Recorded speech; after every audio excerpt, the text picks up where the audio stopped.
पहला सौदा में आप सबका स्वागत है। बाजारों के खुलने की तैयारी एसएस निफ्टी बता रहा है हम 5 अंकों की कमजोरी के साथ करेंगे आज के सेशन की शुरुआत। देखना होगा कल की बेहतरीन रिकवरी के बाद बाजारों में आज किस तरह का रुझान रहता है। 8,300 और 8,350 ये दो लेवल माने जा रहे हैं अहम। देखना होगा उनके पार हम निकल पाते हैं या नहीं, या फिर बिकवाली का दबाव बढ़ता है। विदेशी बाजार से मिले जुले संकेत है। अमेरिकी बाजार में मामूली तेजी के साथ कारोबार होता दिखाए कल देर रात फेड की अहम बैठक से पहले, और एशियाई बाजार में आज निक्केई में छुट्टी, लेकिन बाकी बाजारों में हल्का दबाव। शुरुआत होती भारतीय बाजारों की 35 अंकों पर सेंसेक्स और 15 अंकों पर निफ्टी खुलता हुआ दिख रहा है। और जी एंटरटेनमेंट 4.5% मजबूत प्री ओपनिंग सेशन की पहली टिक में। भारतीय एयरटेल में है 4% का कट, और साथ ही यस बैंक 2.5% नीचे, एलएनटी में 2.5% के आसपास का नुकसान। एनटीपीसी 3% मजबूत खुलता हुआ। आइडिया सेल्यूलर में 2% की तेजी। ये कुछ एक स्टॉक्स हैं जो एक्शन में कल रुपए में एक अच्छी रिकवरी देखने को मिली। आज देखेंगे करेंसी मार्केट से किस तरह का रुझान मिलता है। कल 0.5% रिकवर होकर रुपया बंद होता दिखा 63.15 के आसपास, और आज फिर से कमजोरी के साथ शुरुआत हुई, लेकिन ज्यादा नहीं, 7 पैसे के आसपास की कमजोरी रुपए में होती हुई दिखी है। ये है इस वक्त का रुझान। हमारे एक्सपर्ट्स हैं हमारे साथ, राजेश सातपुते, देवांग मेहता और दीपेश मेहता। दीपेश, बैंक निफ्टी पर एक राय लेना चाहता हूं। कल लीडरशिप जो आती दिखी है मजबूती की बैंक निफ्टी से, क्या जब आप ये कह रहे हैं कि बाय ऑन डिप्स का मार्केट है निफ्टी के लिए, क्या बैंक निफ्टी में भी वही रणनीति है? और दूसरा, आज एक्सिस बैंक के नतीजे आने वाले हैं, तो एक्सिस बैंक में नतीजों के पहले क्या ट्रेड लेंगे, बैंक निफ्टी में क्या ट्रेड लेंगे?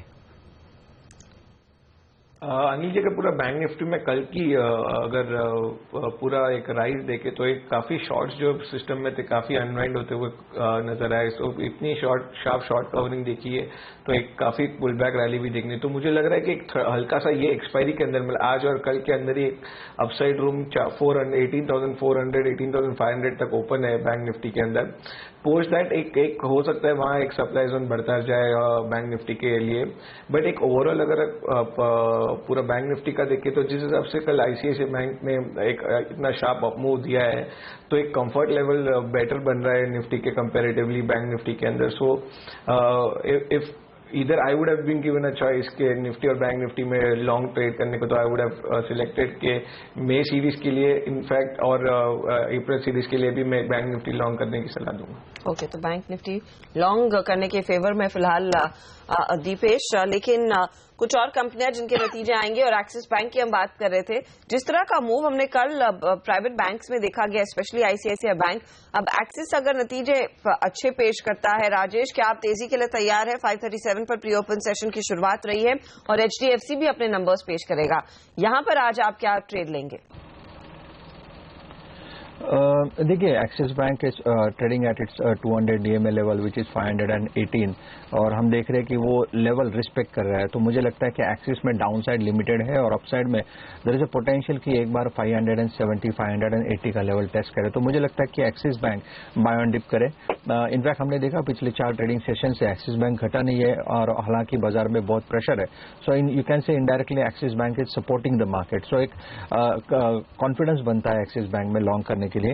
एचडीएफसी बैंक एंड एचडीएफसी दोनों में HDFC bank is trading at 1,990 के आसपास उसका 200 DMA. It is quite comfortable at about 990। तो मुझे लगता है कि वो भी एक अच्छा काउंटर रहेगा। एक शॉर्ट कवरिंग रैली 1050 1060 तक आ सकती है। एंड एचडीएफसी लिमिटेड 1228 का कल का क्लोज है। इसका 200 डीएमए लेवल है 1190, और कल इसने वो टेस्ट किया है। तो मुझे लगता है कि it is ready for a technical pull back, और इसका जो रेजिस्टेंस बनेगा वो करीबन 1280 तक का है। सो तीनों बैंक्स जो प्राइवेट सेक्टर में है और जो लीडर्स है, मुझे लगता है कि अभी इसका करेक्शन जो है और यहाँ पे थम जाएगा, और यहाँ से एक टेक्निकल पुल बैक आएगा। चलिए, तो पुल बैक की पूरी तैयारी में बैंकिंग काउंटर्स दिखाई दे रहे हैं, लेकिन एक स्टॉक जो रेडार पर रहेगा वो है टीवीएस मोटर्स का भी। आज इसके नतीजे आने वाले हैं। वैसे भी हमने देखा आउटलुक काफी नेगेटिव हो चुका है, खराब मॉनसून के पूर्व अनुमान के चलते। यहां पर हमारा अनुमान है कि मुनाफे में 80% की बढ़त देखने को जरूर मिलेगी। तो क्या ये लास्ट अपॉर्चुनिटी होगी स्टॉक में एक स्पाइक आने की, और अगर अच्छा स्पाइक दिखता है नंबर्स के बाद फिर एग्जिट करने के लिए पूरा प्लान बना लेना चाहिए? देवा, आई थिंक श्रद्धा, मुझे लग रहा है कि ये बहुत ज्यादा नतीजे, जैसे आपने कहा, ग्रोथ बहुत अच्छा आएगा, शायद नेट प्रॉफिट ग्रोथ या मार्जिन इंप्रूवमेंट भी थोड़ा सा आई थिंक हो सकता है, बट मुझे लग रहा है कि स्टॉक ने करेक्शन भी काफी हद तक दिया है, और अगर यहां से और कोई फॉल होता है तो मुझे नहीं लग रहा है कि मॉनसून की जो अभी जो फोरकास्ट हुआ है उस पर कोई बहुत ज्यादा दिक्कत होगी या तवज्जो मार्केट दे रहा है। आई थिंक कुछ क्वार्टर्स ऑफ द मार्केट इससे परेशान है, बट मुझे लग रहा है एक वैल्यू बायर के लिए टीवीएस मोटर अगर अच्छा फॉल देता है तो it's a good buy. So again यहाँ पे थोड़ा कॉन्ट्रा कॉल मेरे हिसाब से लेना चाहिए। 200-210 के आसपास अगर ये स्टॉक मिलता है ऑन अ करेक्शन तो it's a good buy again. Okay, इस बीच अनिल, मदरसन सुमी आज रेडार पर रहेगा ट्रेड के दौरान। डाइमलर की ओर से इनको एक बड़ा ऑर्डर मिला है और इनको मर्सिडीज बेंज के लिए कुछ इंटीरियर और एक्सटीरियर सिस्टम्स सप्लाई करने होंगे। माना यही जा रहा है कि इस ऑर्डर के चलते 15,000 करोड़ के रेवेन्यूज रफली आते हुए दिखाई देंगे, तो एक अच्छी अपॉर्चुनिटी मदरसन सुमी के लिए, और स्टॉक देखिए प्री ओपन सेशन में लगभग 5% ऊपर। बड़ा ऑर्डर हो सकता है, ये बड़ी संभावनाएं बनती है डाइमलर से जो ऑर्डर मिलने की संभावना। एक क्विक चेक राजेश, चार्ट पर मदरसन सुमी के, क्या स्टॉक एक बड़े कहीं ब्रेकआउट के लिए संकेत दे रहा है? अनिल जी, मदरसन सुमी जो 535 से करेक्ट हुआ है और उसने कल 435 का लेवल टेस्ट किया है, उसने जो सपोर्ट लिया है अगेन, जैसे मैक्सिमम स्टॉक जो है वो 200 डे में टेस्ट कर रहा है, तो जी इसने भी टेस्ट किया, करीबन 448 का लेवल था और एक बुलिश हैमर बनाया, और उसके चलते मुझे लगता है इसमें भी एक पुल बैक रैली आ सकती है, और पुल बैक रैली का जो टारगेट मैं देख रहा हूँ वो करीबन 500 तक का है। सो या for a short term Motherson Sumi में टेक्निकल पुल बैक है, लेकिन ओवरऑल अगर आप पोजिशनल बेसिस पे देखें तो उसमें थोड़ा वीकनेस है, तो अगर यहाँ पे पुल बैक आता है तो मुझे लगता है कि एक 500 के आसपास आता है तो प्रॉफिट बुकिंग कर ले। ओके, तो यहाँ पर मुनाफा वसूली 500 के आसपास कर लेनी चाहिए। यह है फिलहाल कॉल इस स्टॉक पर। जो कंपनियों के नतीजे आ चुके हैं उसमें एक काउंटर जो मेरे रेडार पर काफी समय से रहा है वो है मैरिको काया का, और एक आउट परफॉर्मर साबित हुआ था। देवांग, इन नंबर्स में आप देखें तो मामला ठीक नहीं लग रहा है। मुनाफे में 40% तक की गिरावट देखने को मिली है। टोटल इनकम जो है वो एकदम फ्लैट रही है। तो क्या हमने काफी इन्फ्लेटेड रिएक्शन देखा था मैरिको काया में और अब असली तस्वीर निकल कर आ रही है सामने? आई थिंक डेफिनेटली जैसे डीमर्जर हुआ उसके बाद जिस तरह की स्टोरी अनर्थ हुई और लगा लोगों को कि this can be a potential great company, उस तरह के नंबर्स एटलीस्ट ये क्वार्टर में तो हमको नहीं देखने मिले हैं। तो डेफिनेटली बहुत रन अप हो चुका है स्टॉक में, तो एक नेसेसरी करेक्शन आना जरूरी है। अगेन मैं कहूंगा कुछ कंजम्पशन नेम्स बहुत एबनॉर्मल टाइप के वैल्यूएशंस पे ट्रेड कर रहे हैं, जहां पे थोड़ी सावधानी बरतने की जरूरत है। गति और स्नोमैन लॉजिस्टिक्स, दो कंपनियां लॉजिस्टिक्स के कारोबार से जुड़ी जिन्होंने नतीजे पेश किए। देवांग, इन्हीं पर आपसे राय लेना चाहता हूं। गति के नतीजे कमजोर रहे हैं, वहीं स्नोमैन ने काफी मजबूत नतीजे दिए हैं, 7% ऊपर स्टॉक भी दिख रहा है। क्या करना चाहिए इन दोनों शेयरों में? गति हमें लग रहा है कि ये लेवल पे इस समय पे अवॉइड करना चाहिए। स्नोमैन लॉजिस्टिक्स, ये डिस्क्लेमर होगा कि 1 महीने पहले हमने एक रिपोर्ट इनिशिएट किया था आफ्टर बिग करेक्शन, करीबन यही रेट्स जो है उसी के आसपास हमने एक साल के लिए कॉल इनिशिएट किया था। हमें लग रहा है कि ये स्टॉक ने बहुत अच्छा डिलीवर किया है, कंपेरेबल परफॉर्मेंस नहीं है, बट जिस तरह के मार्जिन इंप्रूवमेंट वगैरह हुआ है, we feel that this company set to do very well, और स्टॉक ने अच्छा खासा करेक्शन देखा है। यहां से मैं स्टॉक को कम से कम 30-40% एक साल में रिटर्न देते हुए देखता हूं। ओके, 30 से 40% के रिटर्न्स यहाँ पर आने की पूरी संभावना दिखाई दे रही है। इन दोनों काउंटर्स में आप देखिए स्नोमैन लॉजिस्टिक्स जहां पर नंबर्स अच्छे रहे हैं, वो स्टॉक 6% ऊपर प्री ओपन सेशन में। भारत फोर्ज रेडार पर रहेगा, जैसे हम आपको पहले भी बता रहे थे कि यहाँ पर बड़े ऑर्डर्स के लिए भारत फोर्ज और पुंज लॉयड बिड करते हुए दिखाई दे रहे हैं। अभी वायदे बाजार का कारोबार में भी है भारत फोर्ज का स्टॉक। दीपेश, क्या सलाह है आपकी? भारत फोर्ज पर एक अच्छी अपॉर्चुनिटी दिख रही है आपको तेजी की या नहीं? कल के एक ट्रेडिंग डे पे में भी एक लॉन्ग्स बनते हुए नजर आया, बट ओवरऑल एक इसके अंदर कोई एक बड़ा मोमेंटम आने को नहीं दिख रहा है ये पूरे काउंटर के अंदर, बिकॉज अगर आप इनकी ऑप्शंस एक्टिविटी देखें तो एक काफी लिक्विड हो चुका है ये भी काउंटर। सो एक 1200 पे काफी हर्डल था, तो एक कोई शार्प अनवाइंडिंग देखने को नहीं मिल रही 1200 के हर्डल पे on monthly basis. So somewhere comfort level नहीं आ रहा है ये काउंटर के अंदर। तो at this point of time, despite of the positive news, I would लोगों को कहूंगा कि ये लेवल्स पे अवॉइड ही करे स्टॉक।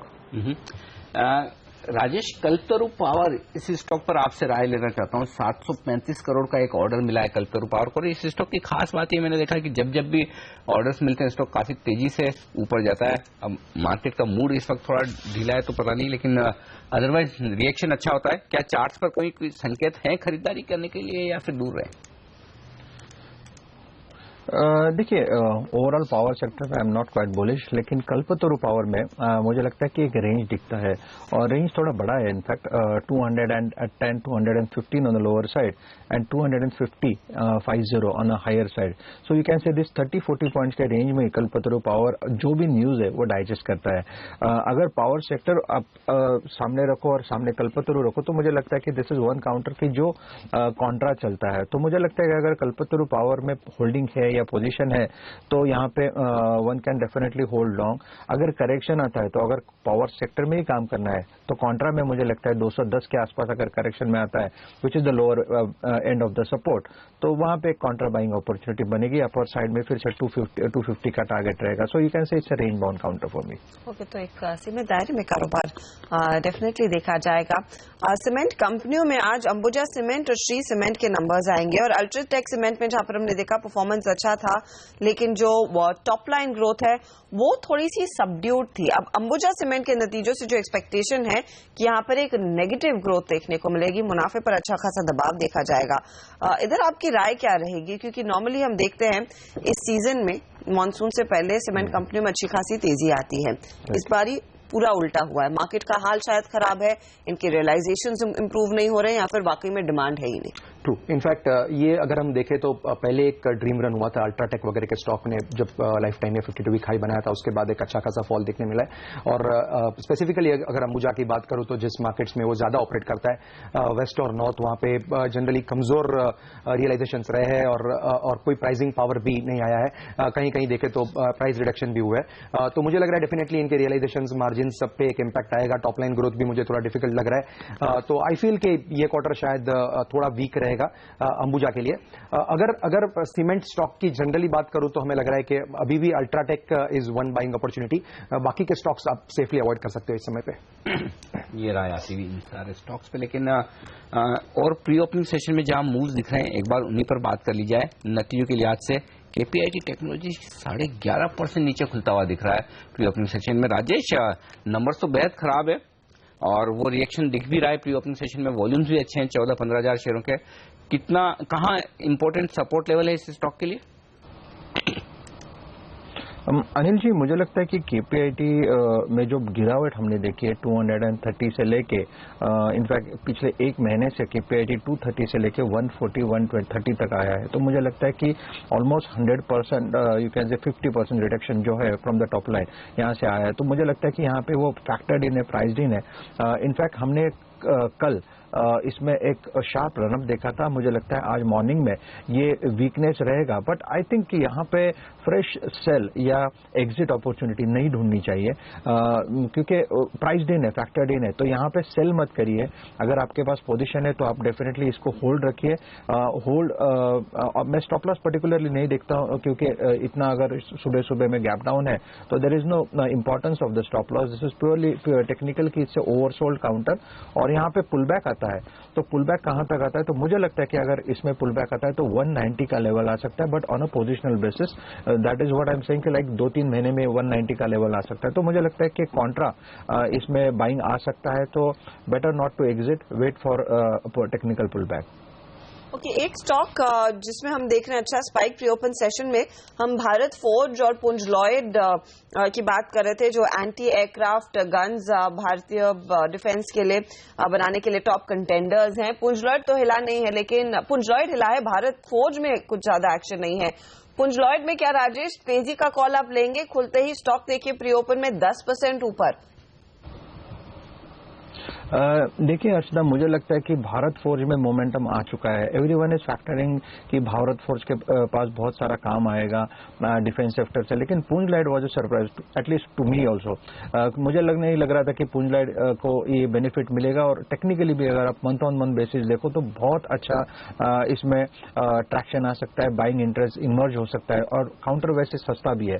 तो मुझे लगता है कि इसमें मिड कैप जैसे काउंटर होने की वजह से इन्वेस्टर का इंटरेस्ट इसमें जग सकता है। तो ओवरऑल अगर आप देखो तो पुंजलैंड मुझे ज्यादा बेटर लगता है और यहाँ से इसमें मोमेंटम जो है वो बहुत पॉजिटिव हो सकता है। पुंजलैंड अगर टेक्निकली इसको आप आंके तो मुझे लगता है 26-27 का इसमें बेस या डबल बॉटम फॉर्मेशन है, यू कैन से सपोर्ट बनता है वहां पे, और इमीडिएट रेजिस्टेंस या हर्डल आप देखो 34 के आसपास है, सेकंड हर्डल जो रहेगा वो 44 का है। सो अगर आप रिस्क टू रिवॉर्ड के लिहाज से देखो तो मुझे लगता है पुंजलैंड एक अच्छा काउंटर रहेगा। You go long, keep your stop loss somewhere near 28-29 and wait for a target of initial 34-35 then 44। Crisil एक और स्टॉक है जिस पर नजर होनी चाहिए, मेरे ख्याल से कल बोर्ड बैठक थी इसकी शायद बायबैक के ऊपर। बायबैक का कॉल आप प्राइस आ गया ना सुबह में 310 पर बायबैक होगा। यही वजह कि स्टॉक 6% ऊपर नजर आ रहा है, इनफैक्ट 7% ऊपर नजर आ रहा है। 2310 रुपए ये बायबैक प्राइस है क्रिसिल की, तो काफी जबरदस्त प्रीमियम पर बायबैक कर रही है क्रिसिल, तो ये बेहद पॉजिटिव खबर है क्रिसिल के लिए। और उस लिहाज से आप देखिए 2050 से 2080 तक के लेवल शुरुआती कारोबार में दिख रहे हैं। ये एक और स्टॉक आज रेडार पर होगा, लेकिन इस बीच बाजार एकदम शांत खुलने के संकेत दे रहे हैं। सेंसेक्स एकदम फ्लैट है, आधा पॉइंट नीचे, और निफ्टी पर कमजोरी महज 10 अंकों की है। मिड कैप शेयरों में मामूली तेजी के साथ कारोबार होता हुआ दिख सकता है। बैंक निफ्टी भी फ्लैट खुलने के संकेत दे रहा है, तो देखना होगा बैंक निफ्टी किस तरह का डायरेक्शन आज शुरुआती कारोबार में देता है। पहली टिक आपकी स्क्रीन पर आती हुई 20 अंक नीचे सेंसेक्स पर, 10 अंक नीचे निफ्टी पर शुरुआत हुई है लाल निशान के साथ 8300 के नीचे खुलता हुआ निफ्टी। भारतीय एयरटेल 2% नीचे, टॉप लूजर वेदांत आज नतीजे के पहले 2% नीचे। बीपीसीएल में मामूली प्रॉफिट बुकिंग, आईटीसी 1% नीचे खुलता हुआ दिख रहा है। टाटा मोटर्स में गिरावट है, टीसीएस और एसबीआई जैसे दिग्गज आधा % कमजोर है। ये वजह है कि अब गिरावट थोड़ी सी गहराती हुई 75 अंक नीचे सेंसेक्स और 30 अंक नीचे निफ्टी खुलता हुआ नजर आ रहा है। मजबूत क्या है? आइडिया सेलुलर दमदार नतीजे के बाद 2% ऊपर है आइडिया सेलुलर। सन फार्मा में थोड़ी तेजी, अल्ट्राटेक सीमेंट पॉजिटिव खुलता हुआ, ये है इस वक्त का दिग्गजों का रुझान। आइए वायदा कारोबार की तरफ, यहां पर भी एक्शन काफी हद तक नतीजों के दम पर देखने को मिल रहा है। और उस लिहाज से देखें तो भारतीय एयरटेल यहां पर भी एक लूजर के तौर पर सामने आता हुआ दिख रहा है, और आइडिया साफ तौर पर यहां पर तेजी दिखाने में कामयाब होता हुआ दिख रहा है। मदरसन सुमी एक और स्टॉक वायदा कारोबार का, जहां पर एक अच्छा एक्शन तेजी की तरफ होता हुआ दिख रहा है। डेमलर के इस बड़े ऑर्डर के बाद 5-5.5% की तेजी मदरसन सुमी में बनती हुई दिख रही, तो इस स्टॉक की री रेटिंग होती हुई दिख रही इस बड़ी खबर के बाद। वोखार्ड कल की गिरावट से उबरता हुआ 2% 3% ऊपर। सेंचुरी टेक्सटाइल में 2.5% की मजबूती। टीवीएस मोटर्स आज नतीजे पेश करेगा, उससे पहले ऊपर। और भारत फोर्ज में भी जो खबरें आती हुई दिखी पुंजलैंड के साथ जेवी की, इसके बाद स्टॉक में 1.5% की तेजी है। भारतीय एयरटेल टॉप लूजर के तौर पर, और वेदांता भी 1.5% नीचे। बाजार थोड़े कमजोर, 55 अंक नीचे सेंसेक्स पर, निफ्टी पर 20 अंकों का नुकसान। मिड कैप इंडेक्स मामूली हरे निशान में, bank Nifty flat.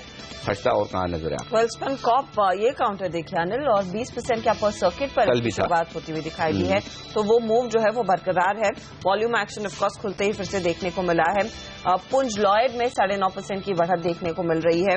Snowman logistics numbers अच्छे रहे और वो स्टॉक देखिए 6% ऊपर। उसके सामने गति के परफॉर्मेंस हमने देखा है, कुछ ढीलापन आया है इस क्वार्टर में, और यहां पर हमने देखा वो गति का शेयर करीब 2% नीचे है ट्रेड के दौरान। साथ ही साथ आप देखेंगे टीवीएस मोटर, जहां पर हमारा अनुमान है कि मुनाफे में एक अच्छा जंप देखने को मिलेगा इस क्वार्टर में। एक कॉन्ट्रैक्ट कॉल लेने को तैयार है देवांग इस समय, स्टॉक 2.5 से 3% ऊपर। वॉकहार्ट कल के पूरे एक्शन के बाद आज फिर एक अपटिक दिखाता हुआ करीब 3% के गेन्स यहां पर देखने को मिले हैं। बजाज हिंदुस्तान वो राहत पैकेज का इंतजार बाजार कर रहा है, वो घोषणाएं हो चुकी हैं, तो शुगर स्पेस में वो मिठास बनी हुई है। बजाज हिंदुस्तान, श्री रेणुका जैसे काउंटर्स हैं जहां पर आउट परफॉर्मेंस आज देखने को मिला है। सेंचुरी प्लाई नतीजों के बाद आज फिर करीब 2% के मूव्स दिखाता हुआ ये काउंटर। अबान ऑफशोर में हमने देखा है करीब 1% तक का इजाफा देखने को मिला है। तो ये कुछ स्टॉक्स है जहां पर एक्टिविटी बनती हुई दिखाई दी है। नवीन फ्लोरिन आपके लिए हाजिर करेंगे, मुनाफे पर थोड़ा बहुत प्रेशर है, लेकिन इनकम के लेवल पर हमने देखा है कुछ परफॉर्मेंस बेहतर होता हुआ। वो काउंटर 3-4% नीचे, तो बाजार वो प्रॉफिट के फिगर को देखकर स्टॉक को थम्स डाउन दे रहा है। टाटा एलेक्सी भी आपके लिए हाजिर करते हैं, जहां पर हमने देखा वैसे भी मिड कैप आईटी में काफी ज्यादा प्रेशर देखने को मिला है। टाटा एलेक्सी परफॉर्मेंस कुछ बेहतर होता हुआ, स्टॉक में ज्यादा रिएक्शन है, सिर्फ 2% ऊपर। केपीआईटी टेक्नोलॉजी के नतीजे निराशाजनक और स्टॉक की हुई है धुलाई, 20% टूटा है काउंटर, 124 पर आ गया है। तो यहां पर हमने देखा है क्लियर कट वो थम्स डाउन आता हुआ दिखाई दिया है। तो मैरिको काया आपके लिए हाजिर करते हैं, ये एक आउट परफॉर्मर रहा था जो स्टॉक 600, 500 से 1750 तक के लेवल्स आया। अब देखिए ये लाइन पर आता हुआ और खराब नतीजों के चलते 10% की गिरावट देखने को मिली है। तो ये फिलहाल बाजार की चाल क्लियरली बनती हुई। ऑफ कोर्स वो मदरसन सुमी का काउंटर 4% के गेंस दिखा रहा है। बिल्कुल। और इस बीच गोदरेज कंज्यूमर के कल बाजार के दौरान नतीजे आए, कमजोर नतीजे थे, लेकिन मैनेजमेंट बात कर रहा है, सीधे चलते हैं वहीं पर। by 12%, led by double-digit growth across categories. International business grew by 14% on an organic constant currency basis. Fourth quarter, consolidated organic constant currency EBITDA increased by 15%, driven by a strong growth of 13% in the India business and 20% in the international business. Fourth quarter consolidated net profit plus advertising adjusted OZ consumers के नतीजे कल बाजार के दौरान आए। 2.5% stock कल नीचे बंद होता हुआ नजर आया था और कमजोर नतीजों के बाद इस तरह का रिएक्शन। लेकिन नतीजों का रिएक्शन एक बार फिर से आपके सामने दोहरा दूं। KPIT Cummins lower circuit touch करता हुआ, छूता हुआ, वहां पर सेटल होता हुआ। 20% का बड़ा नुकसान इस स्टॉक में, बेहद खराब नतीजे के बाद। नवीन फ्लोरिन 5% नीचे। मेरी को काया 10% नीचे, डबल डिजिट मूव इसके ऊपर या नीचे की तरफ, खराब नंबर्स के बाद अब 10% नीचे का मूव बनता हुआ दिख रहा है। कुछ स्टॉक जो एक्शन में, फुल फोर्ड इंडिया, जनरली आप इस स्टॉक को ट्रैक नहीं करते, लेकिन कई सारे फंड्स के पोर्टफोलियो में आपको नजर आएगा। बीएसई पर ये स्टॉक फुल फोर्ड इंडिया, और यहां पर एक बड़ा सौदा होता दिख रहा है इस स्टॉक में। मैं आपके सामने रखूं, 1.25% के आसपास हिस्सेदारी बदली है। 45,000 शेयरों का कारोबार और ये हुआ है 1595 रुपए पर। तो फुल फोर्ड एक बड़ा एक्शन दिखाता हुआ वॉल्यूम के लिहाज से। भारतीय इंफ्राटेल 1/4% हिस्सेदारी कंपनी की बदलती हुई दिख रही है यहां पर भी, और 398 रुपए पर ये भी एक ट्रेड होता हुआ दिखा। तो वॉल्यूम के लिहाज से ये दो स्टॉक एक्शन में आपको नजर आएंगे। लेकिन एक और इंटरेस्टिंग एक्शन, आइडिया सेल्यूलर का चार्ट देखिए, जहां पर खुला वहीं पर टॉप बनाकर अब धीरे धीरे नीचे सरकता हुआ दिख रहा है। अब स्टॉक महज 1.5% ऊपर है, 3% के साथ मजबूती के साथ ये खुला था, और अब थोड़ा बहुत प्रॉफिट बुकिंग इस काउंटर पर आती हुई दिख रही है। हमारे एक्सपर्ट्स हमारे साथ है, देवांग मेहता, राजेश सातपुते और दीपेश मेहता। दीपेश, वायदा कारोबार के ट्रेडर्स के लिए क्या ट्रेड होगा भारतीय और आइडिया में अब इस वक्त? अगर आइडिया अगर मेरे को पूछे तो समवेयर डाउनसाइड भी एक लिमिटेड है और अपसाइड में एक 200 का कैप है। तो एक एग्जिस्टिंग लॉन्ग्स जो भी होल्ड कर रहे हैं तो मैं एक होल्ड करने की सलाह दूंगा। उसके सामने अगर वो बेचना चाहे तो 200 का एक कॉल बेच सकते हैं। अनटिल अनलेस एक कोई फ्रेश पोजीशन लेना चाहे ये लेवल्स पे, तो आइडिया में ही एक कंफर्ट लेवल लग रहा है यहाँ पे। एक अराउंड 190 का एक क्लोजिंग बेसिस पे स्टॉप रख के आइडिया लॉन्ग कर सकते हैं ये लेवल्स पे। आइडिया में शायद एक तेजी की पोजीशन ली जा सकती है, लेकिन एक काउंटर जहां पर हमने देखा है स्मार्ट मूव आया है, मदरसन सुमी फिर से आउट परफॉर्म करता हुआ। देवांग, लेंगे स्टॉक को 482 पर? यस, ये बहुत समय से टॉपिक रहा है और हमारा नहीं, कंसेंसस का सबका टॉपिक है। मुझे लग रहा है ये कंटिन्यूअसली परफॉर्म करते जा रहा है, क्वार्टर ओवर क्वार्टर नए ऑर्डर्स मिलते जा रहे हैं।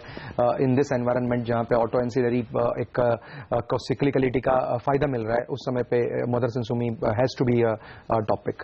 Okay, Wockhardt quick check charts पर राजेश क्या करेंगे? स्टॉक 4% ऊपर है। अनिल जी, मुझे लगता है कि परसों जो इसमें जो कार्नेज हुआ है, जो हम लोगों ने सेल ऑफ देखा था, और कल जो मैनेजमेंट का कमेंट आया था उसके बाद का यह टेक्निकल पुल बैक है, this should be use as a relief rally और you can say liquidate long position. Walkout में अभी भी मुझे लगता है कि इसमें बेयर हैमर रहेगा और इसमें प्रेशर रहेगा, और इसका जो टेक्निकल टारगेट बनेगा जहां पे हम लोग सपोर्ट देख रहे हैं करीबन, वो करीबन 940 930 के आसपास तक का है। सो अभी भी लगता है कि यहाँ पे करेक्शन है, अभी भी चांस है, डेप्थ है। थोड़ा भी नेगेटिविटी आता है तो इसमें बहुत शार्प सेल ऑफ आएगा। So use this pull back to liquidate your long. तो मौका आपको वॉकआउट एक बार फिर दे रहा है स्टॉक से एग्जिट करने के लिए, तो इस पुल बैक के झांसे में हम ना आए। जैसे हम आपको कल भी बता रहे थे कि पूरी तरह से यहाँ पर कुछ न्यूज शायद नॉन पार्टीज को लीक की गई थी, और उसके बाद उस स्टॉक में हमने देखा था परसों के सत्र में 25% का नुकसान देखने को मिला था, गिरावट आई थी। बहुत बहुत धन्यवाद आप सभी का हमारे लिए समय निकालकर अपनी राय देने के लिए। देवांग, दीपेश और राजेश। 53 पॉइंट्स की गिरावट पर सेंसेक्स कर रहा है कारोबार। 8265 पर इस समय है निफ्टी। 22 अंकों के नुकसान के साथ कारोबार। बैंक निफ्टी हल्की सी नेगेटिव टेरिटरी में। यहाँ पर एक बहुत बड़ा मूव नहीं आया है मार्केट्स पर, थोड़ा सा शांत प्रभाव देखने को मिला है। लेकिन इंश्योरेंस कंपनियों का बाजार पर क्या नजरिया बन रहा है? ये लॉन्ग टर्म निवेशक होते हैं तो कितना बड़ा मौका उनको मिला है पैसे लगाने के लिए, कहां पर वो अग्रेसिव तेजी कर रहे हैं, किधर ज्यादा एक्सपोजर लिया जा रहा है, इस पर हम बात करेंगे पीएनबी मेटलाइफ के head of investment Sanjay Kumar से ब्रेक के बाद।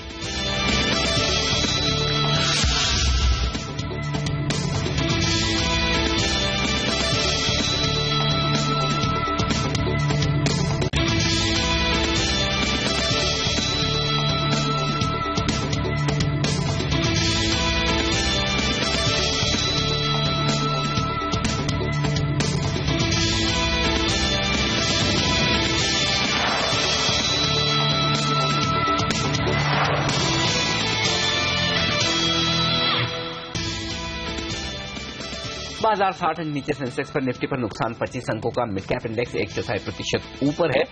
स्मॉल कैप शेयरों पर भी नजर डाल लें, वहां पर किस तरह का कारोबार आज होता हुआ दिखा है, क्योंकि कल यहां पर रिकवरी थोड़ी बेहतर होती हुई दिखी थी, 0.5% की तेजी वहां पर है। तो ब्रोडर मार्केट में माहौल ठीक है, 575 स्टॉक मजबूत, 475 स्टॉक कमजोर, लगभग बराबरी का मामला गिरने और बढ़ने वाले शेयरों के लिहाज से अगर आप देखें तो। एक्सपायरी के ठीक एक दिन पहले बाजार ने फिर से शांत शुरुआत की है कल की तरह, बस बायस आज थोड़ा सा नेगेटिव साइड पर सुबह दिख रहा है। लेकिन ये पूरा महीना बाजार के लिए बड़ा एक्शन वाला रहा है, न सिर्फ अप्रैल बल्कि मार्च भी। अब बड़ा सवाल है कि जब बाजार में एक अच्छा करेक्शन ऊपर के लेवल से लगभग 10% का हो चुका है, क्या ये आकर्षक लेवल है जहां पर खरीदारी के मौके ढूंढ रहे फंड मैनेजर्स? जानने की कोशिश करते हैं इंश्योरेंस कंपनियां जो कि बाजार में लॉन्ग टर्म इन्वेस्टर के तौर पर जानी जाती है। हमारे साथ कार्यक्रम में पीएनबी मेटलाइफ के head of investment Sanjay Kumar साहब कार्यक्रम में शामिल हो रहे हैं। संजय जी, गुड मॉर्निंग, स्वागत है आपका सीएनबीसी आवाज पर। कैसे देख रहे हैं बाजार की इस गिरावट को? क्या आपको लगता है कि करेक्शन कुछ और शार्प और डीप हो सकता है, या फिर ये आकर्षक लेवल हो चुके हैं जहां पर फंड्स पैसा लगाएंगे?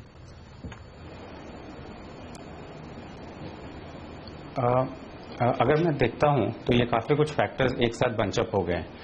जो पहला फैक्टर है वो तो है अर्निंग्स ग्रोथ का, और जो लैक ऑफ विजिबिलिटी है FY16 अर्निंग्स के लिए।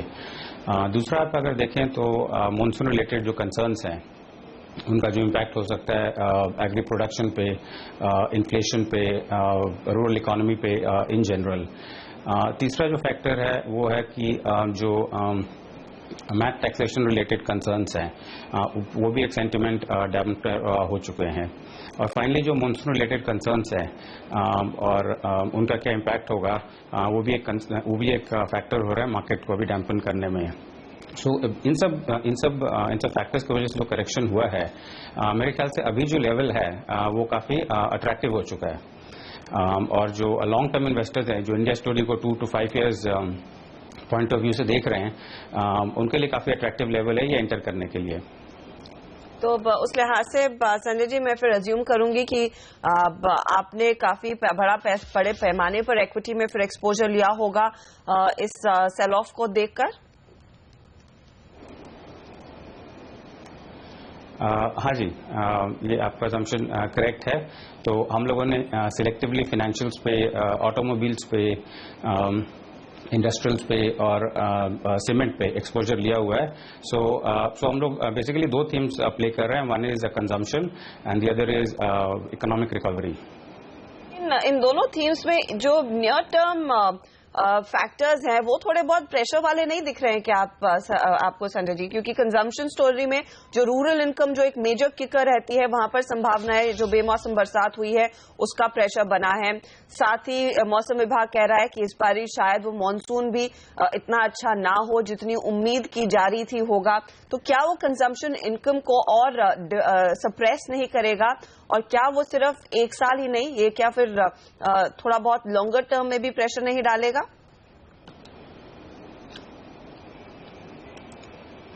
हाँ जी, आपका ऑब्जर्वेशन बिल्कुल करेक्ट है। शॉर्ट टर्म में एक क्वार्टर में, 2 क्वार्टर में प्रेशर हो सकता है जो अनसीजनल रेनफॉल्स हुई है उनकी वजह से, और उस पर इन्फ्लेशन इम्पैक्ट जो हो सकता है।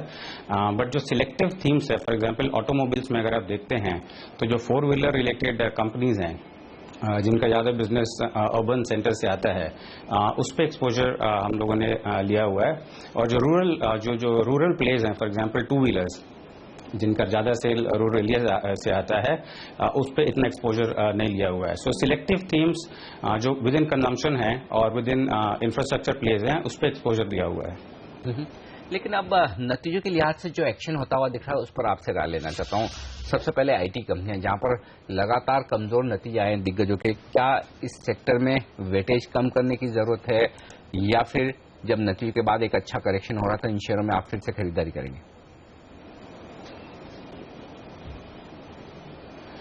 आईटी कंपनीज के अर्निंग से थोड़ी बहुत डिसअपॉइंटमेंट हुई है, लेकिन मैं ये देख रहा हूं कि अगले 1 से 2 साल तक अगर आप देखते हैं तो जो एक्सपेक्टेशंस हैं वो इन्वेस्टर्स की काफ़ी कम हो चुकी है इस सेक्टर से।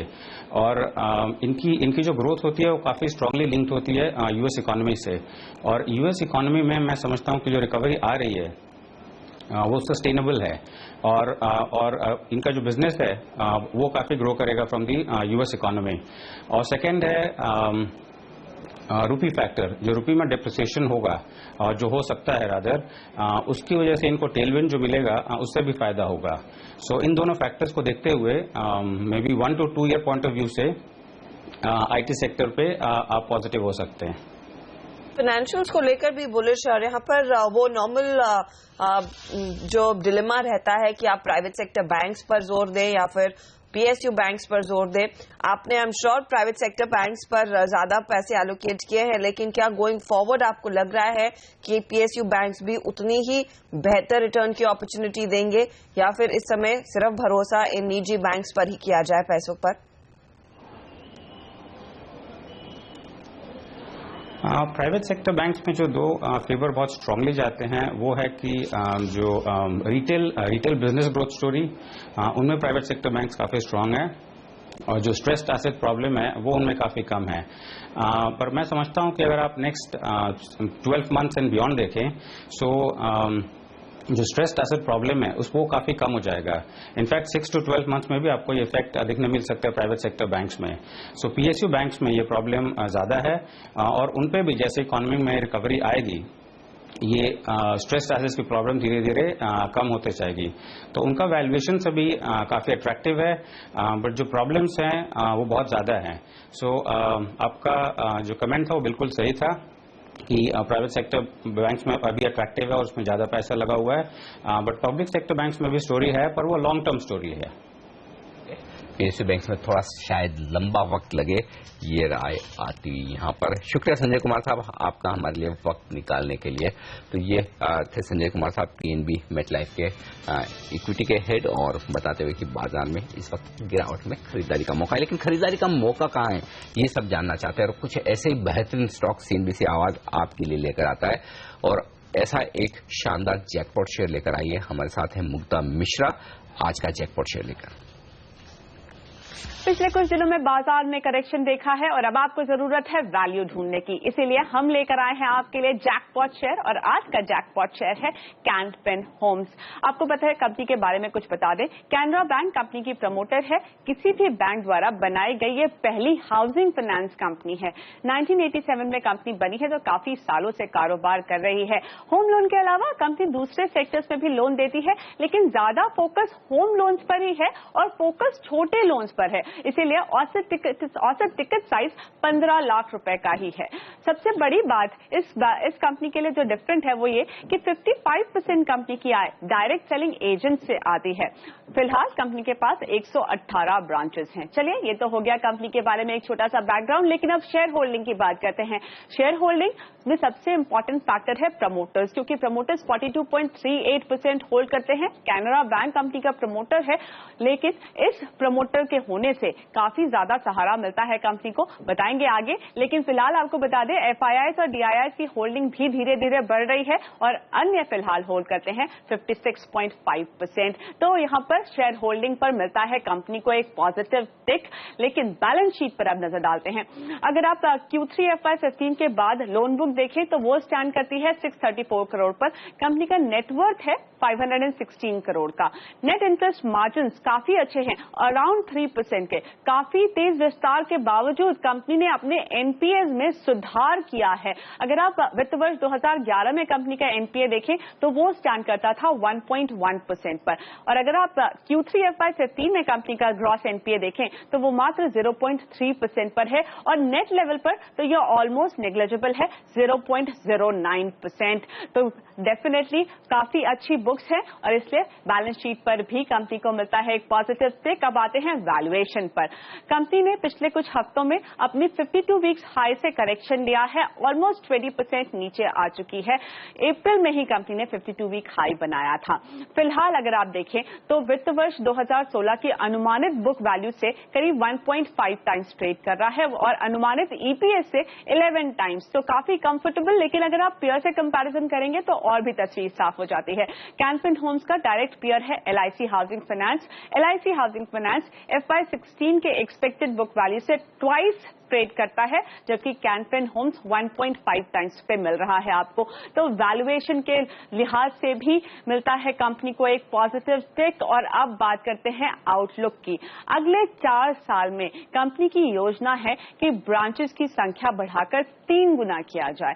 उन्होंने एक विजन 2020 डॉक्यूमेंट रिलीज किया, जिसमें उनकी योजना है 35,000 करोड़ की लोन बुक 2020 तक पहुंचने की। और आगे भी एनबीए स्टेबल रहने की उम्मीद यहां पर सारे ही एक्सपर्ट कर रहे हैं। इनफैक्ट एक्सपर्ट्स का यह भी मानना है कि आगे अगले 2-3 साल कंपनी करीब 30% का CAGR ग्रोथ देगी। कैनरा बैंक कंपनी का प्रमोटर है और इससे कंपनी को फायदा मिलता है। फायदा यह है कि फंड्स जो हैं वो बेहतर कीमत पर मिलते हैं, जिससे कंपनी को नेट इंटरेस्ट मार्जिन बरकरार रखने में मदद मिलती है। और इसीलिए यहां पर आउटलुक भी पॉजिटिव है, 30% की CAGR ग्रोथ और साथ में काफी कंट्रोल्ड NPA और कंट्रोल्ड नेट इंटरेस्ट मार्जिन। इसीलिए आउटलुक पर भी मिलता है काफी एक पॉजिटिव टिक। और इसीलिए कैन फिन होम्स हमारे लिए है जैकपॉट शेयर। तो ये है jackpot share Can Fin Homes. CNBC Awaaz की रिसर्च टीम ने आपके लिए उम्दा शेयर ढूंढ के निकाला है। स्टॉक देखिए 7% से ज्यादा के गेंस पर कारोबार करता हुआ 726 पर ये फिलहाल खड़ा है। हम लेंगे एक छोटा सा ब्रेक, लेकिन हमारे साथ होंगे सेंट्रम वेल्थ के ED और CIO कुंज बंसल ब्रेक के बाद, और साथ ही लेंगे एक टेक्निकल चेक मार्केट्स पर भी S2Analytics.com के सुदर्शन सुखानी भी जुड़ेंगे।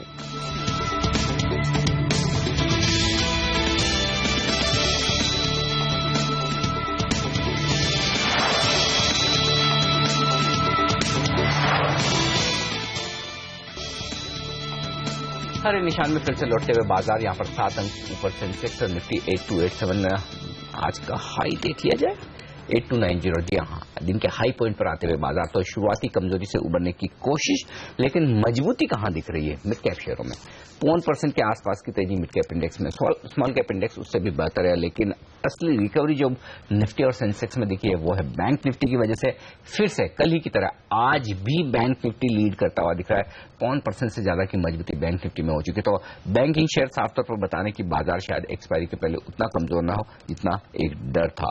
8,250 के लेवल को होल्ड किया है, 8,300 के पार नहीं निकले, तो ये 40 पॉइंट की टाइट रेंज इस वक्त रही है बाजार के लिए। अब हमारे साथ बाजार के आगे के डायरेक्शन पर बात करने के लिए सेंट्रम वेल्थ मैनेजमेंट के एग्जीक्यूटिव डायरेक्टर कुंज बंसल हमारे साथ जुड़ रहे हैं। कुंज, जाने जाते हैं मार्केट को परफेक्टली टाइम करने के लिए। और कुंज, पहले आप लगातार कह भी रहे थे कि प्रॉफिट बुकिंग करने का वक्त है, अच्छा रनअप हो चुका है और करेक्शन हमने देखा भी, एक शार्प करेक्शन होता हुआ दिखा है।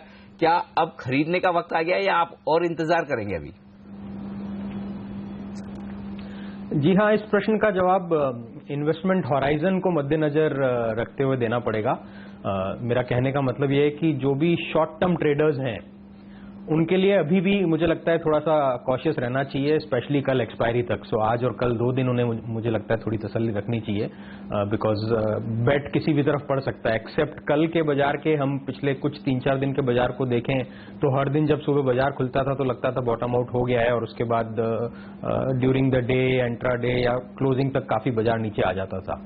तो अगर वैसा कुछ भी होता है तो ऐसा, जैसा मैंने कहा, शॉर्ट टर्म ट्रेडर्स को थोड़ा सा अभी भी 2 दिन और देख के अगले हफ्ते में ही कुछ कॉल लेना शुरू करना चाहिए। मीडियम और लॉन्ग टर्म इन्वेस्टर्स के लिए ये, जैसा अंग्रेजी में कहते हैं, गॉड सेंट अपॉर्चुनिटी है, भगवान की भेजी हुई अपॉर्चुनिटी है। जो इन्वेस्टर्स मिस कर गए थे कि बाजार तो नहीं चल गया और निकल गया एकदम, उनके लिए बहुत अच्छी अपॉर्चुनिटी है। जिनको हमारा इक्विटी एसेट एलोकेशन और बढ़ाना है उनके लिए अच्छी अपॉर्चुनिटी है। और मुझे लगता है, और इनफैक्ट जब हम देखेंगे कि लार्ज कैप इंडेक्स शायद 8-9% ही टूटा है, मिड कैप इंडेक्स शायद 12-13% टूटा है, बट इंडिविजुअल शेयर्स 20 से 30% टूट गए हैं। तो उस हिसाब से बहुत अच्छी अपॉर्चुनिटी है इन्वेस्ट करने के लिए। तो एक अच्छी अपॉर्चुनिटी निवेश के लिहाज से दिख रही है। मैं आपकी राय लेना चाहूंगी कि किन स्टॉक्स में वो अपॉर्चुनिटी ज्यादा दिख रही है पैसे लगाने की। लेकिन इस बीच टोरेंट फार्मा और ओलंपिक फार्मा के शेयर हाजिर करते हैं, जहां पर एक बहुत स्मार्ट मूव आया है। 10% तक की तेजी यहां पर बनती हुई। इनफैक्ट इनको एक बाइपोलर डिसऑर्डर और स्किज़ोफ्रेनिया की एंटी साइकोटिक ड्रग के लिए अनुमति मिल गई है यूएस एफडीए की ओर से और वो स्टॉक देखिए करीब 9% भागा है टोरेंट फार्मा का। ओलंपिक फार्मा में भी तगड़े वॉल्यूम्स पर कारोबार, तो यहाँ पर वो स्पाइक्स आते हुए दिखाई दे रहे हैं। इतनी दवाओं के लंबे लंबे नाम आप याद कैसे कर लेते हैं? अनिल जी, मैंने दवाई का नाम भी अटेम्प्ट नहीं किया है जो बीमारी वो ट्रीट कर रहे हैं वो मैंने बताई है, लेकिन एक बहुत बड़ा मार्केट है इन पर्टिकुलर ड्रग्स के लिए और यहाँ पर वो यूएस एफडीए का नॉड मिलता हुआ। फार्मा कंपनियों में हमने देखा है वैल्यूएशन के तौर पर ये काफी महंगे थे और इस पर हमने पहले काफी डिटेल में चर्चा की है कुंज, लेकिन इस समय क्या आपको लग रहा है इन डिफेंसिव काउंटर से हटकर अब हाई बीटा स्टॉक्स में फिर पैसे लगाने लॉन्ग टर्म निवेशकों के लिए अपॉर्चुनिटी दिख रही है, या फिर आपको लग रहा है एक सेफ प्ले खेलें जहां पर कंपनियों का अच्छा पाइपलाइन है ड्रग्स का, जहां पर गो अहेड्स मिल रहे हैं यूएस एफडीए की ओर से, उधर एक मौका है पैसे लगाने का? जी, एक बहुत सिंपल सा इन्वेस्टिंग या ट्रेडिंग में भी मैं उसको इंक्लूड कर लूं तो प्रिंसिपल होता है कि जब भी बाजार में करेक्शन हुआ है या जब बाजार नीचे के लेवल पे आप इन्वेस्ट कर रहे हैं तो ऑब्वियसली एक हाई बीटा सेक्टर्स या स्टॉक्स को टारगेट करना चाहिए एंड वाइसी वर्सा।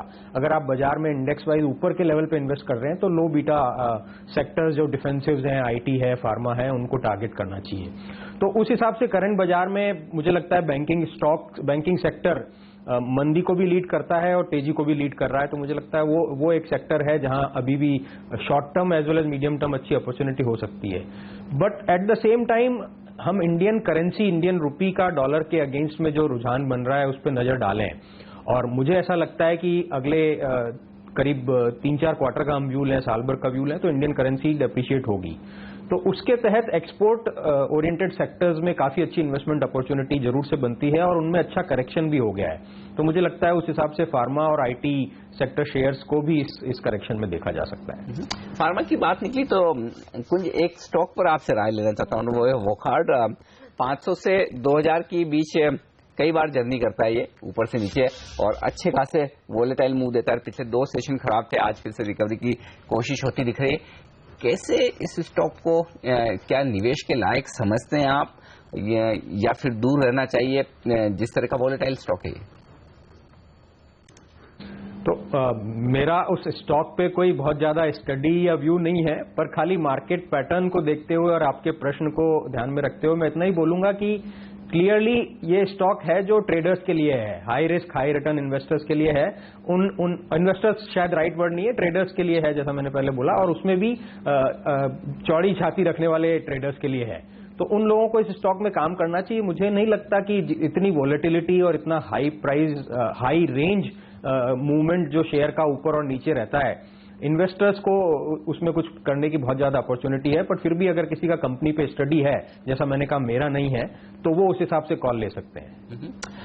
इसके अलावा जो आईटी स्टॉक्स हैं उन पर आपसे राय लेना चाहता हूं। टेक महिंद्रा को छोड़कर ज्यादा दिग्गजों के नतीजे आ चुके हैं, सब कमजोर हैं और मिड कैप कंपनियों की हालत तो और भी ज्यादा खराब है। जियोमेट्रिक देखें, केपीआईटी देखें, बाकी नाम मैं भूल रहा हूं, जिन्होंने सबने डबल डिजिट प्राइस मूवमेंट दिया नीचे की तरफ। आज केपीआईटी 20% ऊपर है। क्या करना चाहिए आईटी स्पेस में अब? तो एक ऑब्वियसली एक सेक्टोरल कॉल तो हमेशा से ही लेते हैं, बट उसमें within that individual stock calls भी लेना पड़ेगा। तो जो आपने नाम दिए, so just to correct you, KPIT 20% शायद ऊपर नहीं होगा, 20% नीचे होगा। हाँ, मैं नीचे बोल रहा हूं। रिजल्ट है बिल्कुल। अच्छा मैंने गलत तो केपीआईटी और ज्योमेट्रिक और कल या परसों शायद इंटेलेक्ट डिजाइन के भी नंबर्स आए थे। ये कंपनीज हैं जिनके रिजल्ट में एटलीस्ट मुझे ज्यादा उम्मीद नहीं थी और इसलिए उनका मूवमेंट एक्सपेक्टेड लाइंस पे है। जो आप नाम भूल रहे हैं उनमें मैं एक नाम जोड़ूं जो मिड कैप शेयर्स में जो अच्छा लगता है इस लेवल पे इन्वेस्ट करने के लिए और जिसका भी रिजल्ट आ गया है। रिजल्ट ऑब्वियसली थोड़ा सा लोअर देन एक्सपेक्टेड था, या बल्कि लोअर देन एक्सपेक्टेड नहीं था। कंपनी ने पहले ही, जैसे और बड़ी कंपनी आईटी कंपनीज ने एक एडवांस में गाइडेंस दे दिया था, वैसे ही दे दिया था। वो है परसिस्टेंट सिस्टम्स। तो मुझे लगता है वो एक शेयर है जो काफी मैनेजमेंट के हिसाब से, बिजनेस मॉडल के हिसाब से, फाइनेंशियल नंबर्स के हिसाब से बहुत क्वालिटी कंपनी है। अच्छा करेक्शन दे दिया है, पीक में 1000 का ऑलमोस्ट 960 रुपए का हाई था, वहां से अभी करीब 700 रुपए के आसपास है। तो 20-25% का करेक्शन जो 18-19 का पी चला गया था वो 13-14 के पी पे मिलता है, तो वो एक अच्छा इन्वेस्टमेंट हो सकता है। ओके, तो यहाँ पर कुछ अपॉर्चुनिटी स्टॉक स्पेसिफिकली आपको ढूंढनी होंगी, वरना यहाँ पर लॉन्ग टर्म निवेशकों के लिए एक अच्छा मौका जरूर है। ट्रेडर्स को अब भी थोड़ा सतर्क रहने की सलाह कुंज बंसल की। Always a pleasure speaking to you Kunj, बहुत बहुत धन्यवाद हमारे लिए समय निकालकर अपनी राय देने के लिए मार्केट्स पर और उन खास स्टॉक्स पर। बाजार पर एक बार नजर डाल लीजिए, 45 अंक नीचे सेंसेक्स, निफ्टी 8270 पर कर रहा है कारोबार, लेकिन आजकल सब लोग टेक्निकल चार्ट्स ही ट्रैक कर रहे हैं। जब से परसों के सत्र में वो 8250 48 के आसपास का 200 डे मूविंग एवरेज टूटा। अब स्थिति क्या दिख रही है? सुदर्शन सुखानी हमारे साथ है S2Analytics.com के। सुदर्शन, क्रेजी डेज आपके लिए, बताइए चार्ट्स की ओर से क्या सिग्नल मिल रहा है? क्या कुछ रिकवरीज दिखने लगी है या फिर अब भी दबाव के घेरे में ही है मार्केट? नहीं, मार्केट्स अभी भी एक करेक्शन में ही है। अब करेक्शन में देखिए, कभी कभी इंट्राडे रैलीज होती है, एक दो दिन के तेजी भी आएगी, वो तो स्वाभाविक है। पर जो रुख है वो इंटरमीडिएट टर्म का रुख है कि हम मंदी में ही है और ये मंदी एक बहुत बड़े तेजी का करेक्शन हो रहा है, तो कोई आश्चर्य नहीं है। तो आज की जो ये 2-2, 4-4 पॉइंट की ऊपर नीचे की तेजी मंदी आपको दिख रही है, इससे बाजार का रुख बदलता नहीं है। बाजार का रुख बदलने में समय लगता है। तो अभी तक करेक्शन में है, 8350 का स्टॉप रखकर शॉर्ट रहना चाहिए या शॉर्ट करने की चेष्टा करनी चाहिए। तो ये 200 दिनों का मूविंग एवरेज तोड़कर जो बाजार 8185 का लो कल बनाकर आया था, क्या कहेंगे आप? क्या इसे वाकई में कंफर्मेशन मान लेना चाहिए नीचे की डाउनसाइड रिस्क का, या एक आध दिन और आप इसके नीचे क्लोज देखना चाहते हैं 8250 के नीचे? और अब डाउनसाइड रिस्क कितनी खुलती हुई दिख रही है निफ्टी के लिए? नहीं, देखिए 200 दिन का मूविंग एवरेज अपने आप में केवल एक सूचकांक है। ये कोई तय नहीं है कि इसके नीचे या ऊपर जाते ही बाजार का रुख बदल जाता है। बाजार तो सेंटिमेंट पर चलता है, और कल जो नीचे गया फिर ऊपर आया, ये मुझे इसमें कोई बहुत ज्यादा खास बात दिखती नहीं है। हो सकता है कि 2-4 दिन बाद ये फिर नीचे चला जाए, आज नीचे चला जाए, तो इसको अलग ही रखिए। आप ये देखिए कि हम कहां से शुरू कर कहां जा रहे हैं। हम 9100 से और अब 8250 पर आ गए हैं। ये साफ दिखाता है कि हम करेक्शन में है। अब आपका दूसरा प्रश्न था, क्या यहां पर मंदी और खुलती दिखती है? तो मुझे लगता है कि शायद हमारा करेक्शन पूरा नहीं हुआ है और हम 8000 के नीचे जाने चाहिए। ओके, और इस 8000 के नीचे सबसे आगे कौन से शेयर रहेंगे जो बाजार को नीचे की ओर खींचेंगे? क्योंकि सुदर्शन, हमने देखा है बैंक निफ्टी की ओर से धीरे धीरे करके सहारा मिलता हुआ दिखाई दिया है। कल भी जो भी रिकवरी आई वो बैंक निफ्टी की बदौलत थी। क्या वहां पर आपको लग रहा है कुछ सपोर्ट है या फिर ये भी टूटेगा? नहीं, आप बिल्कुल सही पूछ रही है। बैंक निफ्टी के कारण ही ये बाजार यहाँ टिका हुआ है, नहीं तो हम 8000 के नीचे चले गए होते। बार बार बैंक निफ्टी का जो शुरुआती करेक्शन हुआ था 20,000 से 18,000, उसके बाद बैंक निफ्टी रिपीटेडली सपोर्ट दे रहा है मार्केट को। तो कौन से शेयर इसको नीचे ले जाएंगे? आईटी और फार्मा के करेक्शन शायद पूरे नहीं हुए हैं। ये हमें ना अल्प अवधि के ट्रेडर्स की बात कर रहे हैं, शॉर्ट टर्म ट्रेडर्स की। अगर आप लॉन्ग टर्म इन्वेस्टर है, जो कि आपको होना चाहिए, तो आप कुछ भी अच्छे शेयर अभी खरीद लीजिए, आपको सस्ते मिल रहे हैं। पर शॉर्ट टर्म ट्रेडिंग में ये बात बन रही है कि आईटी फार्मा के करेक्शंस पूरे नहीं हुए हैं और बैंक निफ्टी ये सपोर्ट दे रहा है, लेकिन ये 18,000 18,200 का सपोर्ट अगर इसका टूट गया तो बैंक निफ्टी में वैसी मंदी फिर आ सकती है जैसी पहले आई थी। सुदर्शन, अब बैंक निफ्टी और निफ्टी इन दोनों ही इंडाइसेस पर क्या लेवल्स अहम है आपके लिहाज से ऊपर की तरफ, जिसके ऊपर ये निकले तो फिर आप ये मानेंगे कि करेक्शन पूरा हो चुका है, अब फिर से तेजी शुरू होगी? देखिए, बैंक निफ्टी के लिए तो नीचे का लेवल महत्वपूर्ण है, 18,000 का। 18,000 के नीचे ये ट्रेड करने लगेगा तब हम मानेंगे कि बैंक निफ्टी क्रैक कर नीचे जा रहा है। तब तक है ना, इसमें कोई ट्रेड बनता नहीं है, न खरीदना न बेचना। निफ्टी शॉर्ट सेलिंग में है और शॉर्ट ही करना चाहिए। निफ्टी का एक स्टॉप है 8350 का, जिसके ऊपर आपको अपने शॉर्ट पोजीशन से निकल जाना चाहिए। इसका ये मतलब नहीं होगा कि 8350 या 8351 आते ही बाजार भागने लगेगा। सिर्फ इसका मतलब है कि हम अपना रिस्क मैनेज कर रहे हैं। निफ्टी को काफी ऊपर जाना पड़ेगा ये कहने के लिए कि मंदी पूरी हो गई है। शायद 8600 से ऊपर जाएगा तभी ये बात बनेगी। जैसे जैसे समय निकलेगा 8600 का लेवल भी नीचे आता जाएगा। ओके, सुदर्शन, अब चार्ट्स पर आपको कहां से इंडिकेशन मिल रहा है कि अगली कमजोरी कौन से शेयर लीड करेंगे? क्योंकि इस पूरे महीने की आप हालत देखें तो सबसे ज्यादा प्रेशर अगर आया है वो हीरो मोटोकॉर्प और साथ ही कुछ चुनिंदा विप्रो, इन्फोसिस जैसे टेक्नोलॉजी शेयरों की ओर से आया है। अब यहां से अगर मंदी और आनी है तो कौन से स्टॉक्स में प्रेशर रहेगा? जी, यहाँ से मंदी अगर आएगी तो आईटी और फार्मा जो दो हमारे सबसे अच्छे सेक्टर है आज भी, जिन्होंने सब रैली में कंट्रीब्यूट किया था, वही दुर्भाग्यवश इस मंदी में भी आगे अग्रसर रहेंगे।